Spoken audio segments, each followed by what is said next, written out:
چھوڑتے وقت تکبیر پڑھی جائے، مطلب شکار جو جانور ہے شکاری کا اسے سکھایا ہو اور اسے شکار کے لیے چھوڑا جائے، اور پھر جب چھوڑنے سے قبل جو ہے وہ تکبیر کہنا لازمی ہے، تبھی جانور حلال ہو گیا، ادروائز وہ حرام ہے۔ اچھا، قرآن و سنت سے ثابت شدہ حدود کون کون سی ہیں؟ قرآن و سنت سے ثابت شدہ 7 افعال ایسے ہیں جن کے ارتکاب پر حدود کا نفاذ ہوتا ہے۔ حد زنا، شادی شدہ کے لیے رجم کی سزا اور کنواروں کے لیے 100 کوڑے کی سزا ہے۔ حد قذف، کسی پاک دامن شخص پر زنا کی تہمت لگانے پر 80 کوڑے کی سزا مقرر ہے، یعنی تہمت ثابت نہ ہو۔ تہمت کا مطلب ہی یہ ہے کہ الزام لگانا لیکن اس کو وہ ثابت نہ کر پائے، ٹھیک ہے۔ آگے ہے حد خمر، شراب نوشی، شراب پینے والے کے لیے 40 یا 80 کوڑے سزا مقرر کی گئی ہے۔ تو لفظ رے نہیں لکھا گیا، تو اس میں یہ ہے کہ پہلے 40 تھے اور حضرت عمر فاروق رضی اللہ تعالیٰ عنہ کے دور میں جب لوگ اس حرکت سے باز نہیں آئے تو پھر 80 کر دیے گئے۔ حد سرقہ، چوری، اس کی سزا قطعیت یعنی ہاتھ کا کاٹ دینا۔ پھر اگلا ہے 5ویں نمبر پر حد حرابہ، خون ریزی، فساد فی الارض، اس کی سزا قتل، سولی، ہاتھ پاؤں کا کاٹنا مختلف اطراف سے، اور جلا وطنی بھی ہے۔ اور یہ سزا جو ہے وہ بادشاہ مقرر کر سکتا ہے، یا حاکم وقت جو بھی ہوگا یا قاضی جو ہے وہ طے کریں گے۔ حد ارتداد، اسلام قبول کرنے کے بعد منحرف ہو جانا، تو اس کی سزا موت ہے۔ حد بغاوت، بغاوت کی سزا حرابہ میں ہی آ جاتی ہے زیادہ تر، اس لیے اس کی وضاحت انہوں نے نہیں لکھی، کیونکہ بغاوت کا مطلب ہی حرابہ ہے، فساد وغیرہ کرنا، یا پھر وہ وقت تعین کرے گا کہ وہ کس لیے ہے۔ حد، سوال ہے حد، تعزیر، قصاص اور دیت کا مفہوم واضح کریں۔ حد اس شرعی سزا کو کہتے ہیں جو قرآن و سنت سے ثابت ہو، اور تعزیر اس سزا کو کہتے ہیں جو حاکم وقت مجرم کو جرم کی نوعیت سامنے کر دے، ٹھیک ہے، یا رکھ دے یا رکھ کر دے۔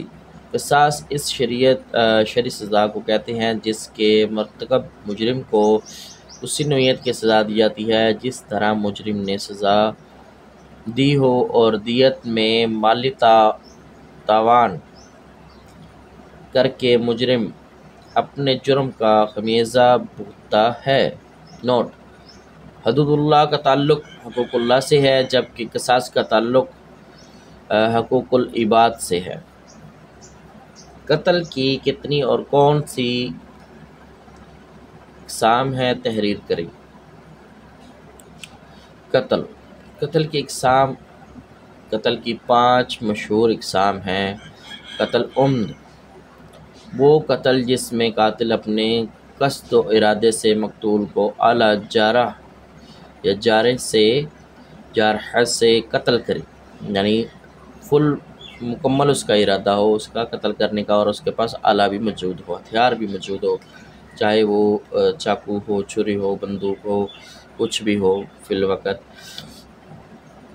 قتل شبہ عمد، وہ قتل جس میں قاتل کا ارادہ مقتول کو ہلاک کرنے کا نہ ہو مگر کوئی ایسی چیز استعمال کرائے جس سے مقتول ہلاک ہو جائے، مثلاً کسی شخص کے ڈنڈا استعمال کرنے کی وجہ سے بندہ ہلاک ہو جائے، یا اس کو گرانے کی وجہ سے اس کی موت ہو جائے، یا مکہ مارنے سے بھی آج کل ہو جاتی ہے کہ کسی کو ایک مکہ رسید کر دیا جائے تو، یا تھپڑ رسید کر دیا تو ویسے بھی آج کل ہلاکت ہو جاتی ہیں، اللہ جانے کیسی موتیں ہیں۔ اچھا، قتل خطا، مثلاً شکار پر تیر چلایا تو غلطی سے وہ تیر کسی آدمی کو لگ گیا، مطلب کہ کسی کو آج کل بندوق کا استعمال کیا جاتا ہے، شرے کا استعمال کیا جاتا ہے، گولی کا استعمال ہے، اور مختلف اور بھی چیزیں ہیں۔ تو اگر اس نے شکار کے لیے ہتھیار کا استعمال کیا تو غلطی سے وہ شخص یا تو وہاں سے اچانک گزر گیا، یا وہ پہلے سے موجود تھا کسی آبادی میں، تو وہ قتل خطا ہو گیا، غلطی سے مطلب لگ گیا۔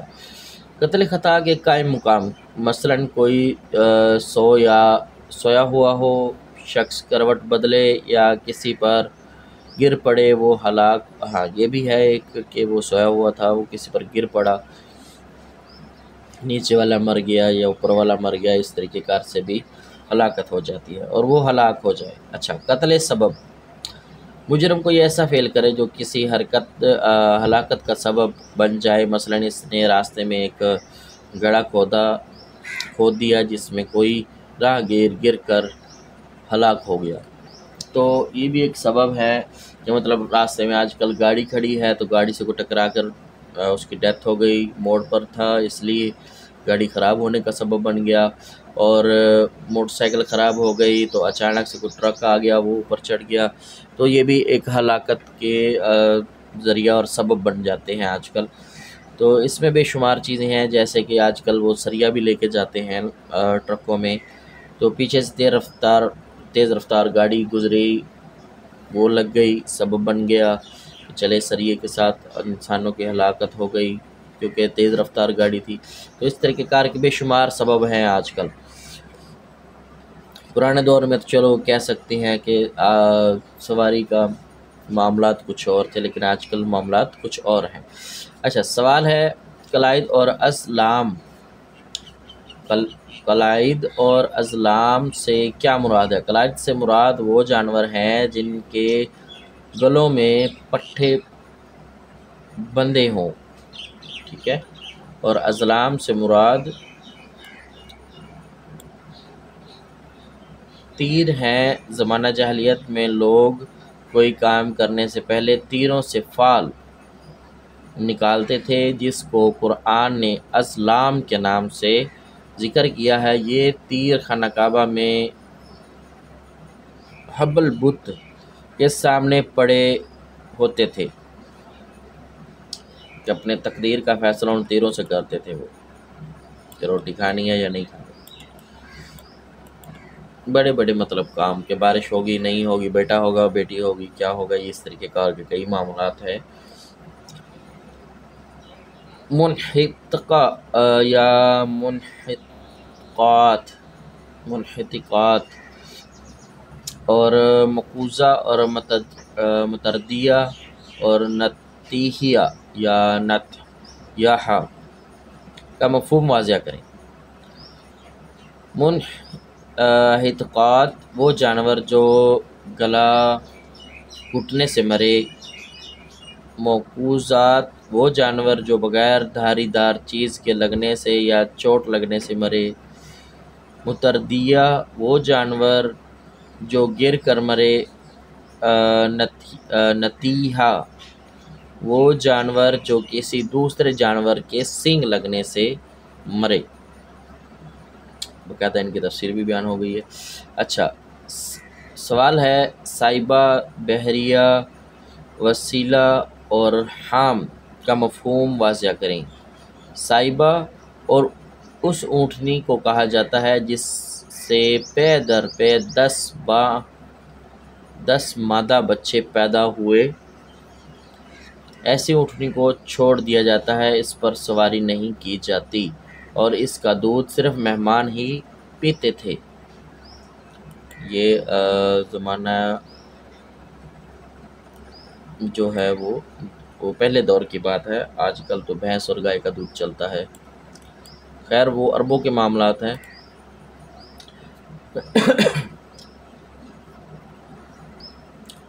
سائبہ اونٹنی جو 11واں مادہ جنے گی اور اس کو بھی کان چیر کر مادہ کے ساتھ ہی آزاد چھوڑ دیا جاتا ہے، جس کو بحیرہ کہتے ہیں۔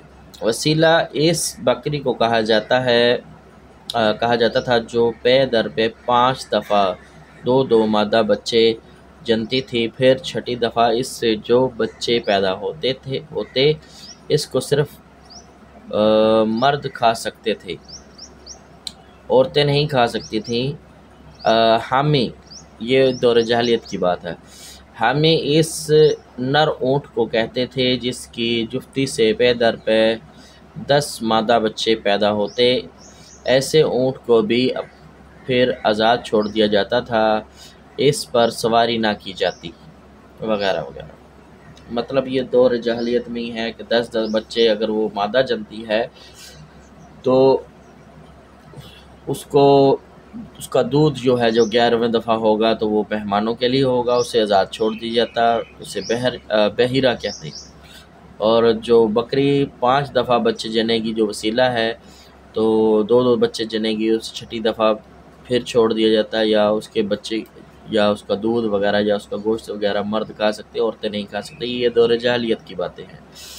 اور حامی اس نر اونٹ کو کہتے ہیں جس سے 10 مادہ بچے پیدا ہوں، اور اس اونٹ کو بھی آزاد چھوڑ جائے، ان پر کسی پر سواری نہیں کی جاتی، ان سے پھر یہ بھی ان کے معاملات ہیں۔ تو اللہ کی قدرت ہے یہ کہ ان کے عجیب و غریب معاملات پہلے تھے، اور یہ فال نکالتے تھے اس طرح کی۔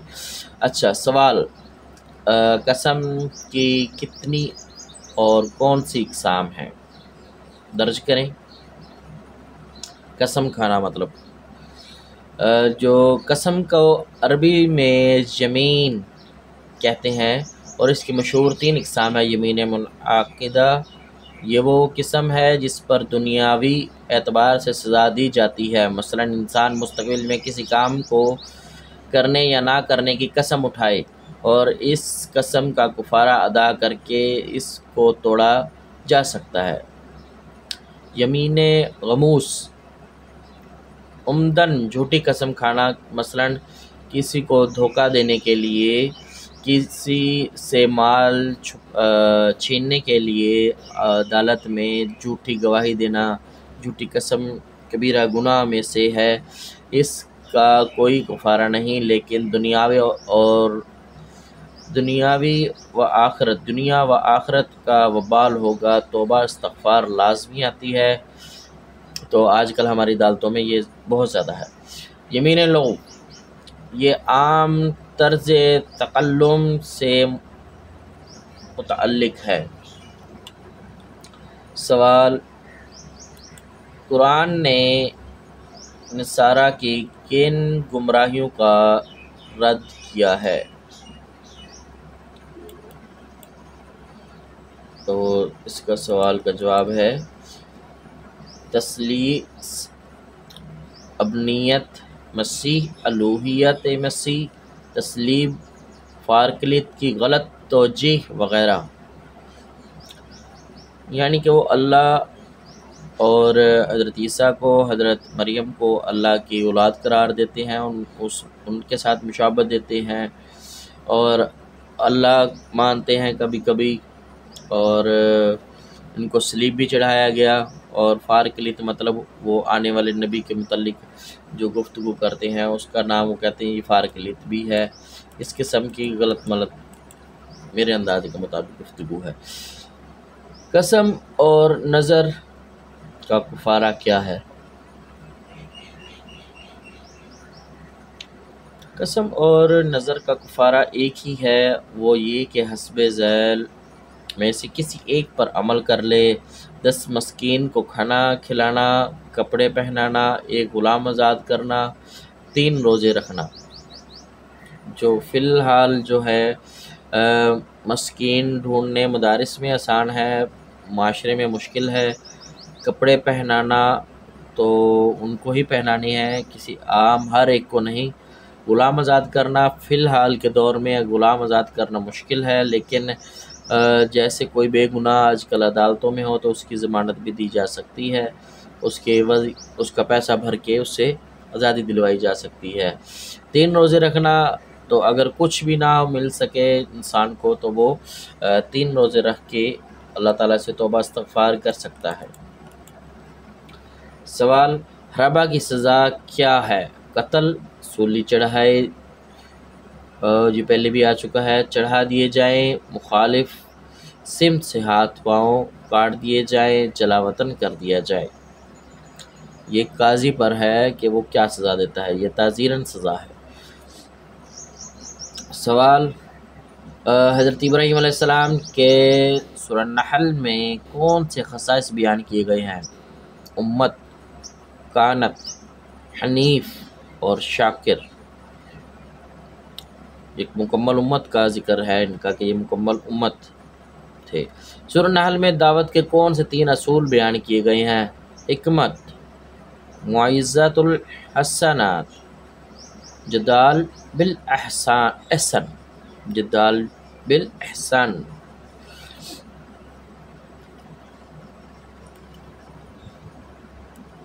اچھا، نیچے انہوں نے آیت بھی دی ہے، ادعو الی سبیل ربک بالحکمت والموعظۃ الحسنۃ وجادلوہم باللتی ہی احسن، آیت نمبر 125۔ تو یہ سورہ النحل کی آیت نمبر 125 ہے، جس کا 1 2 3 پوائنٹ پہلے بتا دیا گیا ہے اور اس کا ذکر جو ہے وہ آیت کے حساب سے بیان کر دیا گیا ہے۔ اچھا، نیچے 2 حوالہ جات دیے گئے ہیں، اور جو پہلا حوالہ ہے وہ آیت ہے، دیکھ لیتے ہیں اس کی۔ پہلا حوالہ ہے جو 3 دن کے روزے رکھنے کے بارے میں ہے، وہ قسم اور نظر کا کفارے کے متعلق ہے۔ تو یہ لا یؤاخذکم اللہ باللغو فی ایمانکم ولکن یؤاخذکم بما عقدتم الایمان۔ یہ مکمل یہ مطلب ایک آیت لکھی ہوئی ہے، تو اس میں 3 دن کے روزے کا ذکر ہے، 10 مسکینوں کو کھانا کھلانے کا ذکر ہے، یا ان کو کپڑے پہنانے کا ذکر ہے، تو یہ مکمل اس میں ذکر کیا گیا ہے۔ تو سب سے پہلے دوسرا جو ہے حوالہ ہمارا، اس میں حد حرابہ سورہ المائدہ کی آیت نمبر 33 میں موجود ہے۔ قرآن مجید نے لفظ حرابہ استعمال کیا ہے جو حرب سے ماخوذ ہے، اور اس کا اصل مطلب چھین لینا، رہزنی کرنا، قتل و غارت گری کرنا وغیرہ کے ہیں۔ یہ لفظ سلم یعنی امت و سلامتی کے متضاد کے طور پر استعمال ہوتا ہے۔ تو آگے ہم چلتے ہیں، سوال نمبر، داعی کے بنیادی اوصاف کون سے ہیں؟ داعی کے بنیادی اوصاف میں سے ایمان باللہ، استقامت، کتاب و سنت سے تعلق اور صبر کے ساتھ وصف کو اپنانا ہے۔ سوال، محسن اخلاق کے بنیادی اصول کون سے ہیں؟ عدل، احسان، اطاعت ذی القربی، نہی عن الفحشاء۔ اچھا، زنا کی سزا دور نبی صلی اللہ علیہ وسلم میں کس کو دی گئی تھی؟ نبی صلی اللہ علیہ وسلم کی زندگی میں زنا کی سزا کے طور پر معزہ، سلمہ اور غامدیہ عورت کو رجم کیا گیا تھا، یعنی کہ انہوں نے توبہ بھی کی۔ اس کے متعلق بھی ہے، میرے ذہن میں صحیح طرح ہے نہیں۔ متبنی کے بارے میں اہم مسائل۔ متبنی ہے بنانے کا حکم منسوخ کر دیا گیا ہے، ان کو ان کے باپ کے نام سے پکارا جائے۔ زمانہ ماضی میں ایسی غلطی معاف کر دی گئی۔ متبنی کی متعلقہ سے نکاح جائز ہے، وہ تمہارے دینی بھائی اور دوست ہیں۔ زہار اور کا کفارہ واضح کریں۔ زہار کا کفارہ گردن آزاد کرنا، لگاتار 2 ماہ کے روزے رکھنا، 60 مسکینوں کو کھانا کھلانا۔ صرف 1 دن کے لیے کھانا کھلانا ہے، 60 دن تک کے لیے نہیں۔ غلوف الدین سے کیا مراد ہے؟ یہ ایک شرعی اصطلاح ہے جو دو معنی پر مشتمل ہے: کسی کے مقام و مرتبے کا تعین اور افراط و تفریط سے کام لینا، احکام دین میں حدود سے تجاوز کرنا۔ سوال: قرض حسنہ کسے کہتے ہیں؟ قرض حسنہ وہ ہے جس میں کوئی اخلاق کی برائی شامل نہ ہو اور جس کے لینے دینے میں اچھے مقاصد کار فرما ہوں۔ حرمت والے مہینے کتنے ہیں اور کون سے ہیں؟ 4 مہینے ہیں: محرم، رجب، ذوالقعدہ اور ذوالحجہ۔ ذوالقعدہ اور ذوالحجہ، انہیں اشہر الحرم یا اشہر الحرم بھی کہا جاتا ہے۔ سوال: شاعر اللہ کا مفہوم بیان کریں۔ لفظی معنی: شاعر جمع ہے شعیرہ کی بمعنی نشانیاں اور علامت۔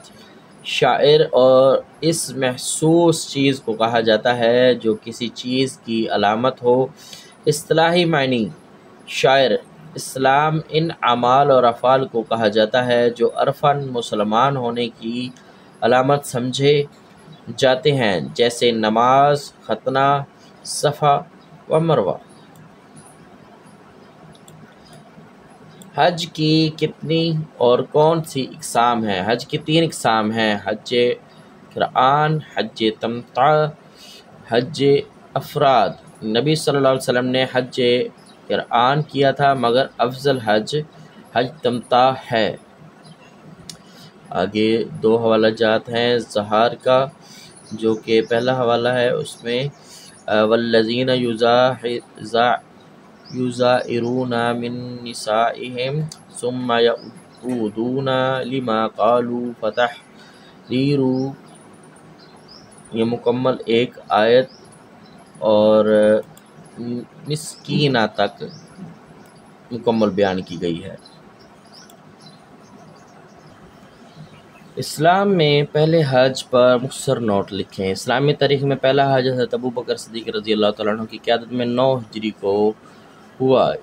اس میں آپ صلی اللہ علیہ وسلم کی طرف سے 20 اونٹ اور حضرت ابوبکر صدیق رضی اللہ تعالیٰ عنہ کی طرف سے 5 تھے، اور یہ قافلہ کل 300 افراد پر مشتمل تھا۔ کنز اور رکاز کا فرق واضح کریں۔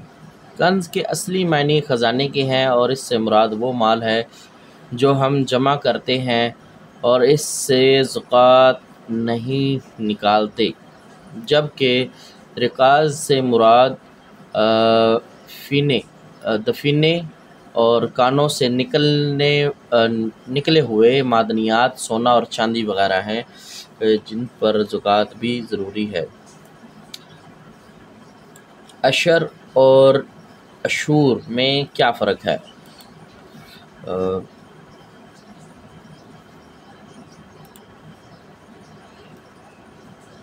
زرعی زمین جو کہ کاشتکار کے لیے ہوگی، پیداوار کی زکوٰۃ کو اشر کہتے ہیں، جبکہ اشور تجارتی ٹیکس کو کہتے ہیں، اسے آج کل کسٹم ڈیوٹی کہتے ہیں۔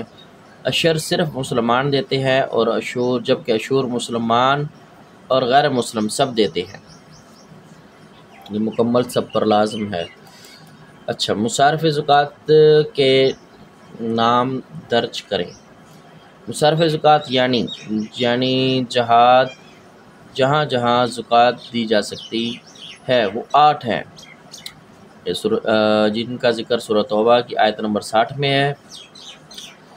پہلا ہے فقیر، مسکین، عاملین زکوٰۃ، تالیف قلبی کے لیے، گردنیں آزاد کرنے کے لیے، مقروض، فی سبیل اللہ اور مسافر کے لیے۔ ٹھیک ہے، یہ اس کا ذکر جو نیچے آیت دی گئی ہے ہم بعد میں کرتے ہیں۔ اس کے ساتھ ہی پہلے سوال پڑھ لیں۔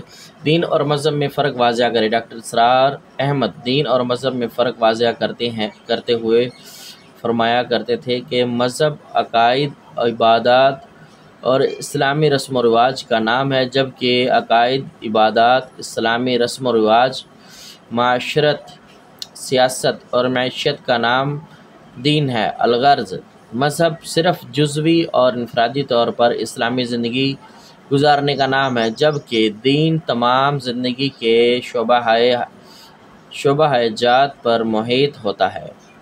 ٹھیک ہے، زہد اور رہبانیت میں فرق واضح کریں۔ زہد سے مراد دنیا میں رہتے ہوئے اس سے بے رغبتی اختیار کرنا، اور رہبانیت دنیا سے ہی فرار اختیار کرنا۔ سوال: قرآن مجید کن خواتین کا ذکر آیا ہے؟ حضرت مریم علیہ السلام کا، حضرت آسیہ علیہ السلام کا، حضرت بلقیس ملکہ سبا کا، اور حدیث کے حوالے سے پھر اما حوا کا ذکر ہے شاید۔ خواتین حضرت عائشہ کا بھی تو ہے ذکر، بہرحال اللہ بہتر جانتا ہے، مطلب ذکر ہے ان کا نا ان معاملات میں، یا حدیث کے حوالے سے ہوگا۔ کون سے مشہور کفار کا ذکر قرآن مجید میں آیا ہے؟ نمرود، فرعون، حامان، قارون اور ابو لہب۔ سوال: علامہ ابن تیمیہ رحمہ اللہ نے اسباب نزول میں قرآنی آیات کی روشنی میں کن مشہور امثلہ کا ذکر کیا ہے؟ آیات زہار حضرت اوس بن صامت رضی اللہ تعالیٰ عنہ کی اہلیہ کے متعلق نازل ہوئی۔ آیات لعان حضرت عامر اجلانی یا حلال بن امیہ رضی اللہ تعالیٰ عنہ کے بارے میں نازل ہوئی۔ آیات کلالہ حضرت جابر بن عبداللہ کے حق میں نازل ہوئی۔ تو نیچے جو ہے ان کا حوالہ جات حواشی ہے جو کہ صارف زکوٰۃ کے متعلق ہے، تو اس میں دیکھ لیں کہ پہلے فقراء، مساکین، عاملین اور مؤلفات قلوبہم، اور پھر رقاب اور غارمین فی سبیل اللہ اور ابن سبیل، ان کو اختصار فما اور ما غفا کے ساتھ یوں بھی یاد رکھا جا سکتا ہے کہ فا سے مراد ہو جائے گا فقراء یا فقیر، میم سے مساکین، عین سے عاملین، اور ما سے آ جائے گا، انہوں نے شاید تالیف قلب والا جو ہے وہ آگے پیچھے کر لیا ہے، اور الف سے جو ہے وہ آزاد کرنا ہو جائے گا، غین سے مقروض وغیرہ کا ذکر ہوگا شاید، اور فا سے مسافر ہو جائے گا، اور الف سے فی سبیل اللہ کہہ لیں۔ چلیں بخیر، مطلب انہوں نے ایک طریقہ کار بتایا ہے کہ ان کو یاد کرنے کا، ٹھیک ہے، تو کے ساتھ یوں بھی یاد رکھا جا سکتا ہے، تو آپ اس کو بھی یاد رکھ سکتے ہیں بآسانی، جس طرح بھی ممکن ہو سکے۔ تو یہ 8 ہیں مصارف زکوٰۃ جو ہیں وہ 8 ہیں، آیت نمبر 60 کے اندر 8 اور 60 ایک جیسے ہیں۔ متجدد دین یا متجدد دین میں سے کون سے مشہور مذہبی اسکالرز نسخ کے بارے میں قائل نہیں ہیں یا نسخ کے قائل نہیں ہیں؟ متجدد دین میں سے مولانا محمد عبدہ، محمد رشید رضا، مصطفیٰ مراغی، سر سید احمد خان، غلام احمد پرویز اور اکثر اہل تشیع قرآن میں نسخ کے قائل نہیں ہیں۔ سوال: منسوخ آیات کے بارے میں مشہور علماء کے قول یا اقوال درج کریں۔ حضرت شاہ ولی اللہ رحمہ اللہ کے نزدیک 5 آیات، ابن عربی کے نزدیک 21 آیات، اور علامہ سیوطی کے نزدیک 20 آیات، علامہ زرقانی کے نزدیک 8 آیات، اور مولانا گوہر رحمان کے نزدیک 6 آیات کو منسوخ قرار دیا گیا ہے۔ تو یہ مکمل ماشاءاللہ انہوں نے واضح بیان کر دیا گیا ہے۔ اچھا، سوال ہے قرآن مجید کی کل کتنی صورتیں لفظ کل سے ہیں؟ شروع ہوتی ہیں 5، سورہ جن، سورہ کافرون، سورہ اخلاص، سورہ فلق اور سورہ ناس۔ سوال، ان صورتوں کے نام بتائیں جن کی ہر آیت کے آخر میں رے آتا ہے۔ القمر، القدر، العصر، الکوثر۔ سوال، مصباحات صورتیں کون سی ہیں؟ تو اس کا مطالعہ ہم کرتے ہیں۔ جواب ہے وہ صورتیں جو اللہ کی حمد و ثنا سے شروع ہوتی ہیں، اور یہ قرآن مجید میں 7 ہیں۔ سورہ بنی اسرائیل، سورہ حدید، سورہ جمعہ، تغابن، الاعلی، الصف، الحشر۔ اور سورہ فاتحہ بھی ہے کہ وہ الحمدللہ رب العالمین کا تمام تعریفیں اللہ تعالیٰ کے لیے ہیں۔ چلیں بخیر، شاید وہ نہ ہو شمار۔ اچھا، نفس کی کتنی اور کون سی اقسام ہیں؟ نفس کی 3 اقسام ہیں، مختلف کیفیات ہیں۔ نفس امارہ، سورہ یوسف آیت نمبر 53، سورہ لوامہ سورہ قیامہ آیت نمبر 2۔ تیسرا ہے نفس مطمئنہ، سورہ فجر آیت نمبر 27۔ تو ہمارا یہ جو ہے کچھ حصہ جو القرآن کا سوالیہ جواب کے قرآن مجید کے لحاظ سے تھا، اور القرآن والعلوم کا حصہ انشائیہ، صحابہ کے نزدیک صورتوں کی تقسیم، تو اس کو ہم تفصیل کے ساتھ بعد میں بیان کریں گے۔ یہ 7 صفحات پر مشتمل ہے، تو انشاءاللہ العزیز ہم ان کو بعد میں تفصیل کے ساتھ بیان کریں گے۔ تو یہ 2 حوالہ جاتے ہیں۔ حوامیم، ایسی صورت کو کہا جاتا ہے جن کے شروع میں حامیم آتا ہے اور ان کی تعداد 7 ہے۔ اور سورت الحمد، ایسی صورت کو کہا جاتا ہے جن کے شروع میں الحمد آتا ہے اور ان کی تعداد 5 ہے۔ تو اللہ پاک کے فضل و کرم سے ہم نے اس مرحلے کو مکمل کر لیا ہے، تو آپ لوگوں سے گزارش ہے کہ اس کو دیکھیں، سنیں اور دوسروں کو لازمی پہنچائیں۔ تو اسی کے ساتھ اجازت دیں، اگلے سیشن میں ملاقات ہوگی۔ السلام علیکم ورحمۃ اللہ وبرکاتہ۔